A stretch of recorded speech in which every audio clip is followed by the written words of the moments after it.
Keputusan pemerintah memberikan izin bagi sekolah untuk memulai proses belajar dengan metode tatap muka pada awal tahun 2021 menuai polemik di tengah masyarakat.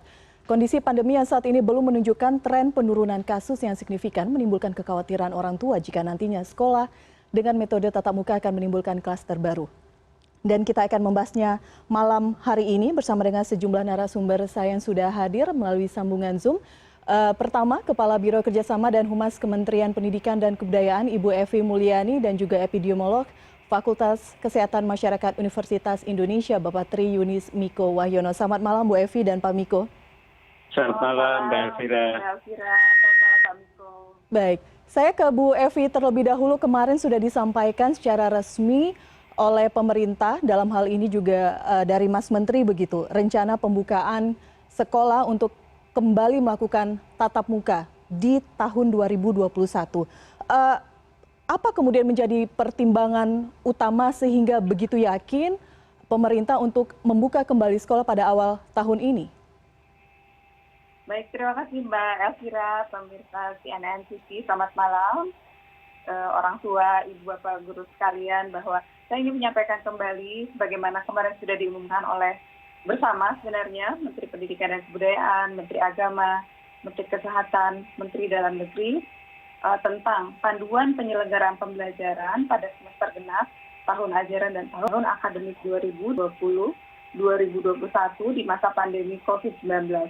Dalam pengumuman tersebut kita sama-sama ikuti bahwa pemerintah melakukan penyesuaian kebijakan untuk memberikan penguatan peran pemerintah daerah dan kantor wilayah Kementerian Agama sebagai pihak yang paling mengetahui dan memahami kondisi, kebutuhan, dan kapasitas daerahnya. Pemberian kewenangan penuh dalam menentukan izin pembelajaran tatap muka tersebut berlaku semester genap tahun ajaran 2020-2021 di bulan Januari 2021. Penyusunan kebijakan ini diambil sesuai hasil evaluasi yang dilakukan bersama kementerian dan lembaga terkait, serta masukan dari para kepala daerah, serta berbagai pemangku kepentingan di bidang pendidikan yang menyatakan bahwa walaupun pembelajaran jarak jauh sudah terlaksana dengan baik, tetapi terlalu lama tidak melakukan pembelajaran tatap muka akan berdampak negatif bagi anak didik. Silakan Bu Evi dilanjutkan.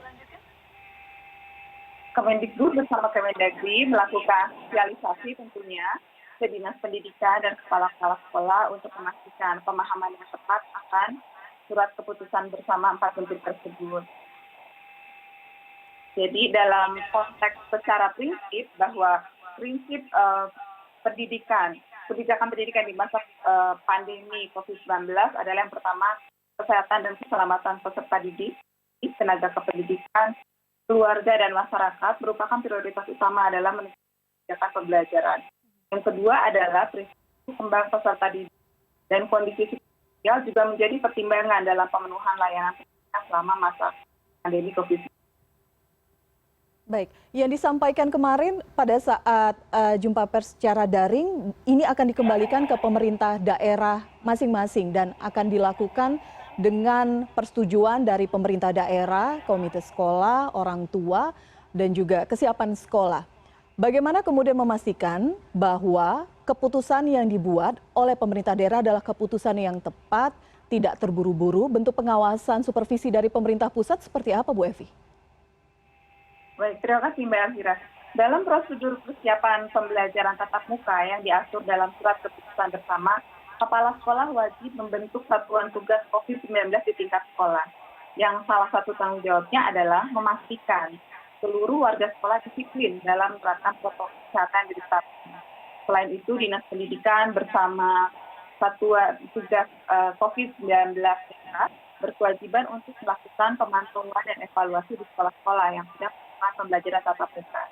Jika dalam pemantauan tersebut ditemukan pelanggaran dan ternyata sekolah dinilai belum siap untuk melakukan pembelajaran tatap muka, maka izin pembelajaran tatap muka dari Pemda dapat dicabut kembali.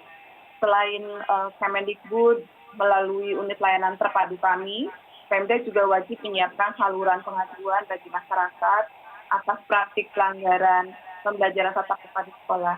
Siapapun yang menemukan bahwa ada sekolah yang melanggar protokol kesehatan, diharapkan untuk dapat melaporkannya ke Kemendikbud dan Pemda. Oleh hal tersebut akan dapat ditindaklanjuti. Baik, saya ke Pak Miko. Pak Miko, ketika banyak orang tua mengkhawatirkan jika nantinya awal tahun pada semester genap, sekolah akan kembali dibuka. Apakah kekhawatiran ini beralasan mengingat kondisi pandemi saat ini? Ya, jadi saya tidak khawatir pada zona hijau. Oke, atau zona kuning yang kasusnya dapat diketahui jumlahnya dengan pasti, kemudian dapat isolasi dengan pasti. Jadi pada zona hijau dan zona kuning yang kasusnya dapat diidentifikasi dengan baik, kemudian bisa diisolasi dengan baik, dan muridnya menggunakan protokol kesehatan dan gurunya menggunakan protokol kesehatan, apalagi ditambah dengan face shield, maka jadi aman zona hijau dan zona kuning. Oke, nah kalau zona oranye dan zona merah, saya khawatir begitu karena yang saya khawatirkan bukan muridnya, murid SD, SMP, SMA. Menurut saya kalaupun terkena ya pasti akan ringan dan ya jarang yang sekali berat kalau nggak sial-sial aja begitu, kalau nggak ada penyakit penyertanya. Kemudian kalau masalahnya adalah pada gurunya. Gurunya ada yang berusia 40 tahun ke atas, ini akan berisiko terkena COVID, itu akan berat atau sedang begitu. Jadi kalau itu sedang atau berat, kemudian akan mengkhawatirkan gurunya. Jadi gurunya akan menjadi tanggungan risiko besar pada pembukaan di zona oranye dan zona merah begitu. Concern terhadap guru karena faktor usia. Tapi faktor anak didik kita juga menjadi perhatian utama kan Pak Miko. Bagaimana kemudian tadi Pak Miko mengatakan kemungkinan orang tanpa gejala masih menjadi mayoritas pasien COVID-19 di Indonesia. Bagaimana memastikan anak didik kita aman? Ya kalau anak didik kita kalau terinfeksi kemungkinan akan ringan atau bahkan OTG begitu. Jadi saya aman, anak SD, SMP, SMA, bahkan TK juga kemungkinan aman. Jarang sekali yang akan menjadi berat atau meninggal dunia. Jarang. Ya walaupun, ya makanya kan itu daerah kuning dengan daerah hijau. Saya masih menganjurkan dibuka, masih bisa dibuka.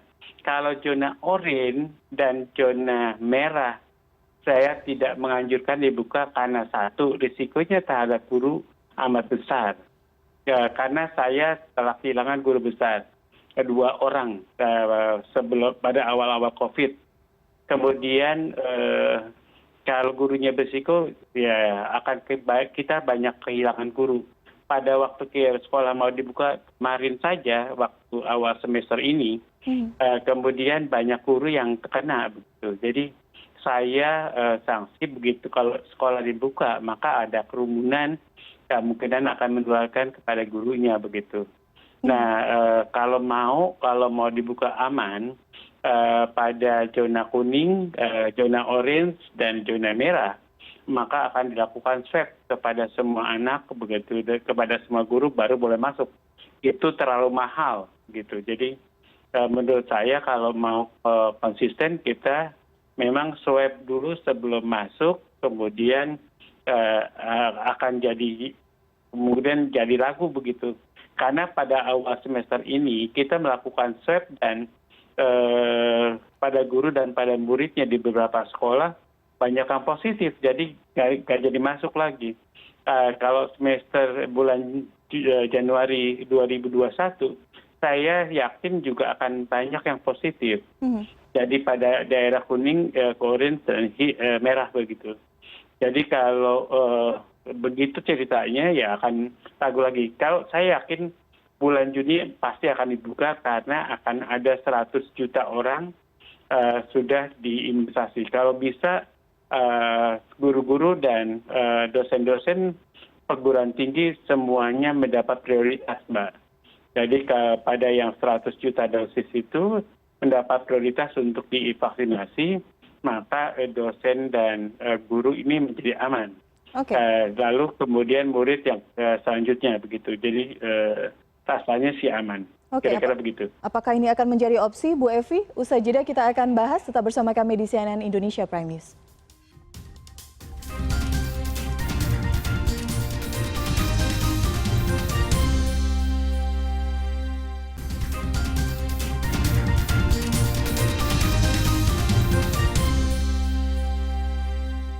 Baik, masih bersama kami di CNN Indonesia Prime News. Saya ke Bu Evi lagi. Tadi Pak Miko membuka opsi kemungkinan vaksin untuk tenaga pengajar bagi para profesor, bagi para guru, kemudian para murid.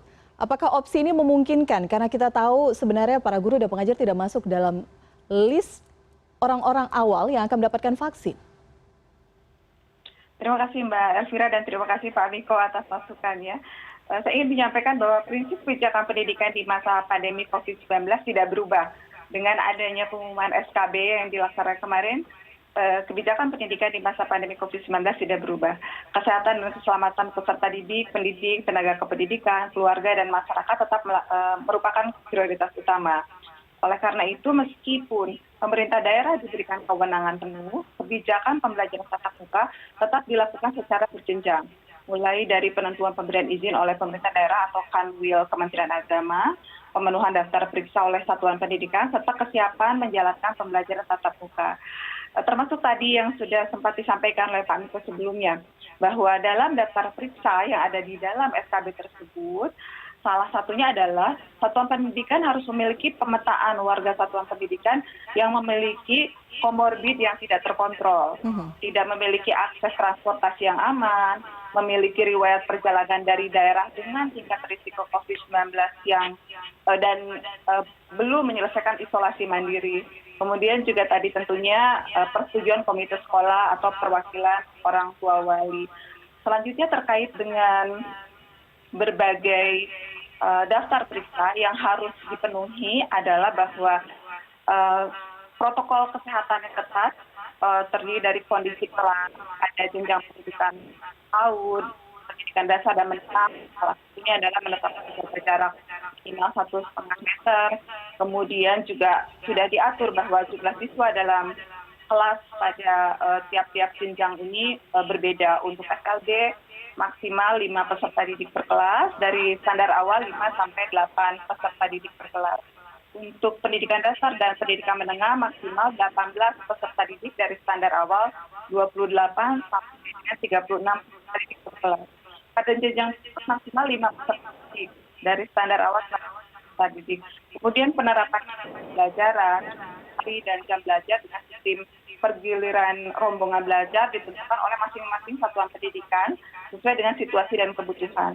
Jadi perilaku wajib yang harus ditetapkan di satuan pendidikan harus menjadi perhatian, seperti menggunakan masker kain 3 lapis atau masker sekali pakai, masker bedah, cuci tangan pakai sabun dengan air mengalir atau cairan pembersih tangan, menjaga jarak tadi 1,5 meter dan tidak melakukan kontak fisik dan menerapkan etika batuk atau bersih.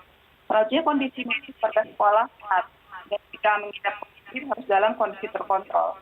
Tidak memiliki gejala COVID-19 termasuk pada orang yang serumah dengan peserta didik dan pendidik. Kantin di satuan pendidikan pada masa transisi 2 bulan pertama juga tidak diperbolehkan dibuka sehingga tidak ada kerumunan. Kegiatan olahraga dan ekstrakurikuler pada masa transisi 2 bulan pertama juga tidak boleh dilakukan. Baik. Nanti setelah masa transisi, kegiatan boleh dilakukan kecuali kegiatan yang menggunakan peralatan bersama dan tidak memungkinkan penerapan jarak minimal 1,5 meter.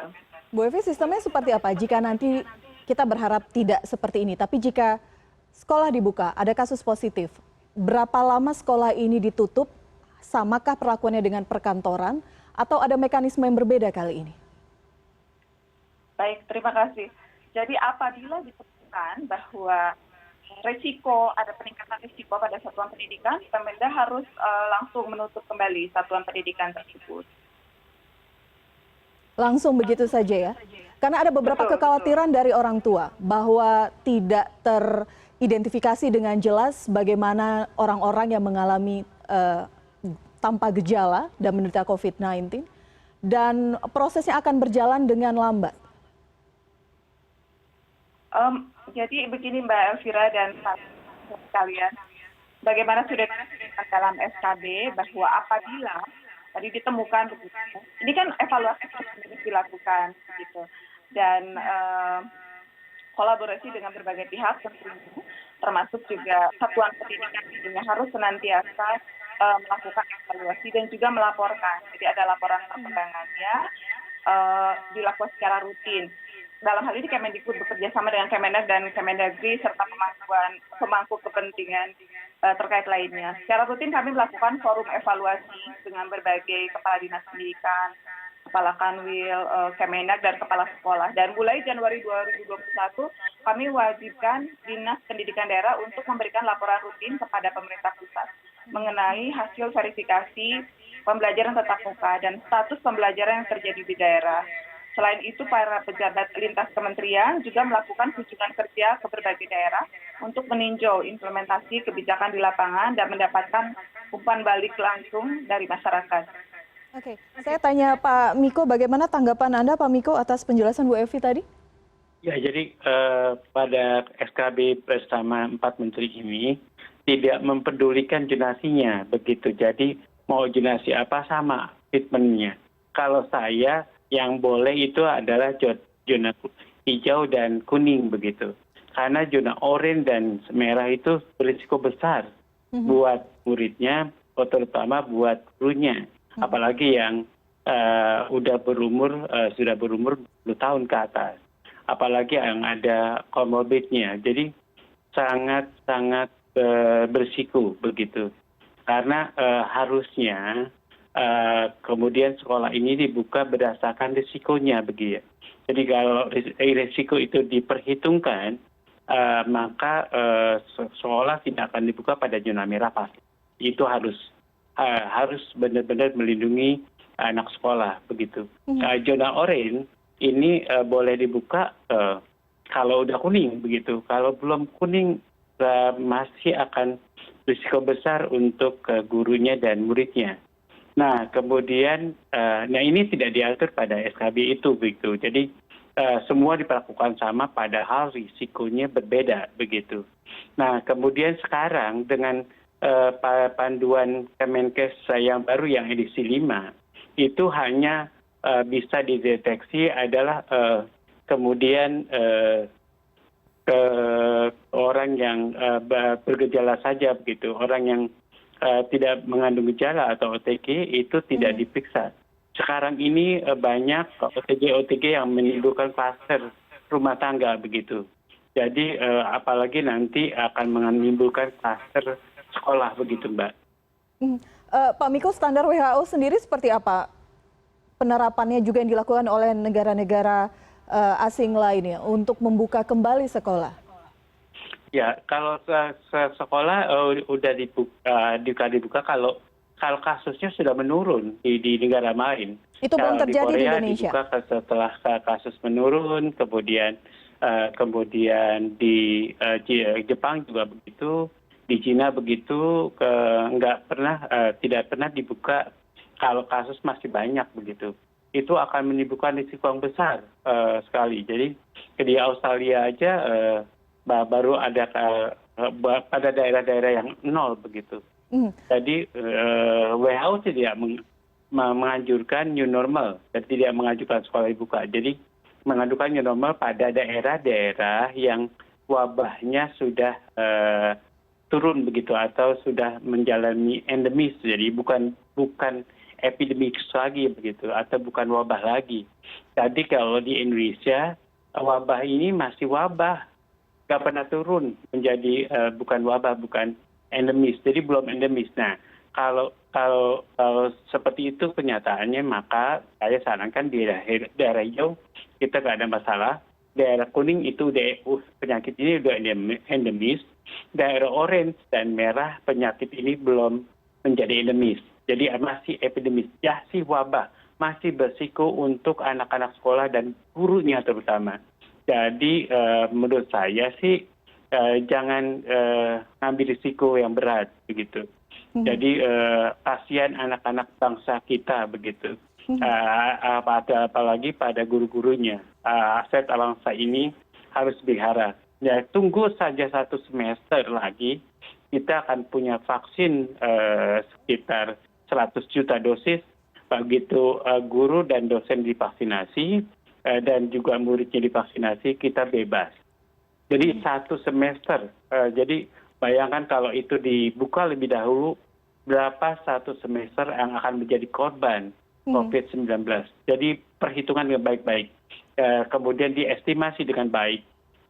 Jadi saya yakin bisa. Kalau tidak diestimasi, berat banget tanggung jawab kita sebagai pemimpin bangsa, orang yang tahu. Saya sebagai orang yang tahu, saya sangat-sangat tidak setuju kalau daerah merah dan orange sekolah masuk. Saya sayang aset bangsa, saya sayang anak bangsa yang akan menjadi pemimpin bangsa ini ke depan. Baik, Bu Evi, tadi ada catatan dari Pak Miko. Sebaiknya kalkulasinya dihitung dengan tepat. Apakah kemudian pemerintah sudah mempertimbangkan ini? Begitu juga dengan ketentuan dari WHO. Tampaknya Indonesia belum masuk dalam standar untuk membuka sekolah kembali. Baik, terima kasih Mbak Elvira. Terima kasih Pak Miko masukannya.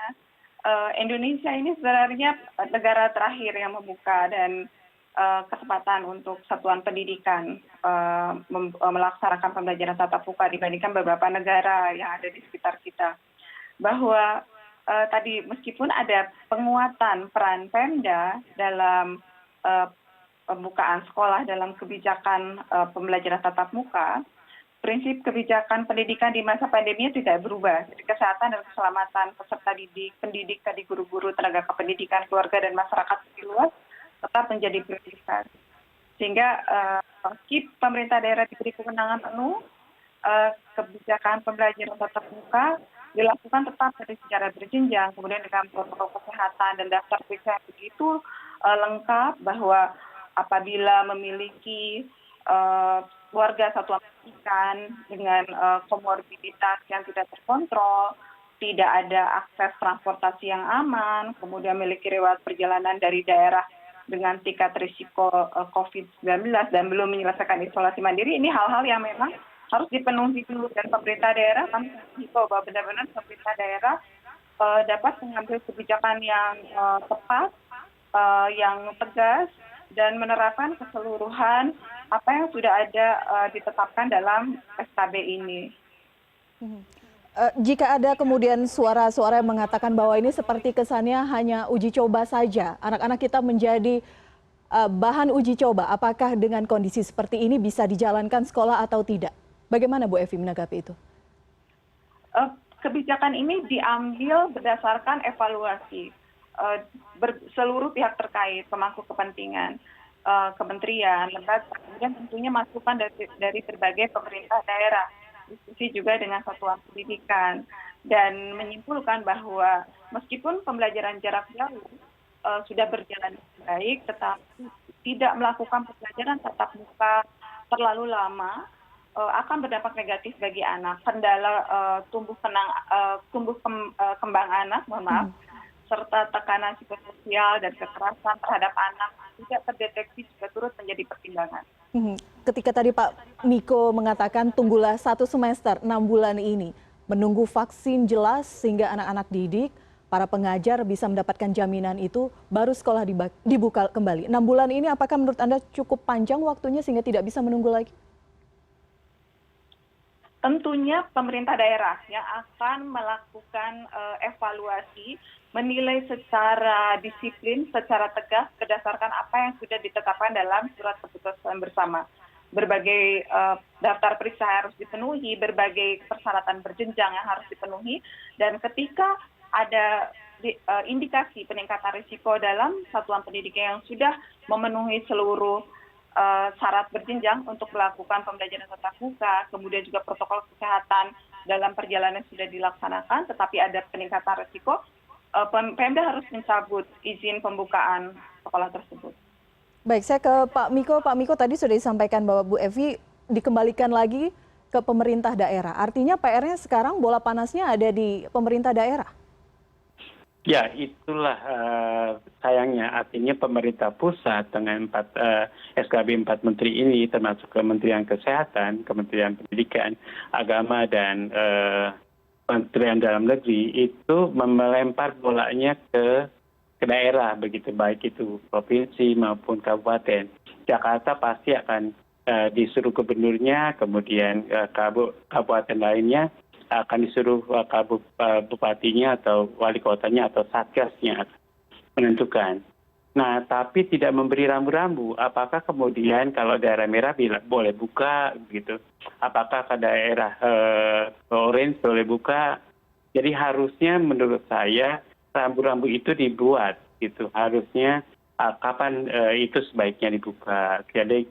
Jadi seharusnya berempuk di 4 kementerian tersebut. Kemudian batas amannya harus diperkirakan. Apa yang harus diperhatikan, begitu, apa yang harus dilihat agar sekolah itu bisa dibuka, begitu. Kalau kemudian daerah membukanya tanpa memperhatikan zonasinya, tanpa memperhatikan risikonya, maka besar sekali kemudian daerah salah, jadi disalahkan oleh akibat SKB 4 Menteri, begitu. Jadi padahal dia sudah mengikuti rambu-rambu yang ada.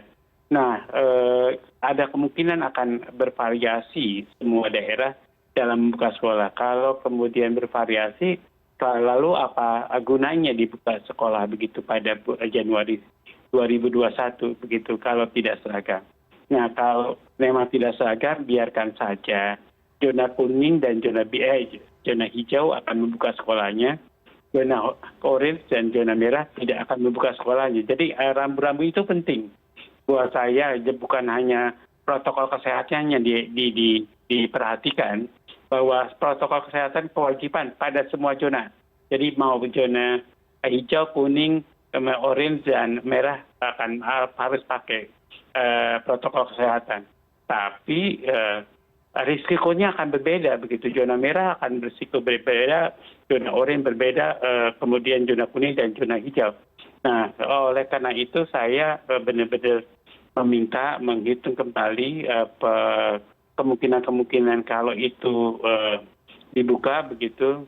Kalau buka kemudian sebulan tutup sih apa bedanya, begitu. Ya, kalau 2 bulan tutup kemudian apa bedanya dengan semuanya online?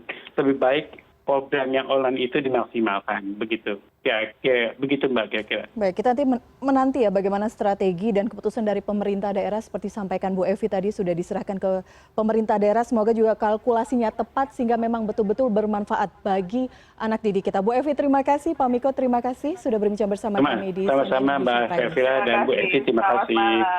Terima kasih Pak Miko, Mbak Elvira. CNN Indonesia Prime News akan segera kembali usai jeda, tetaplah bersama kami.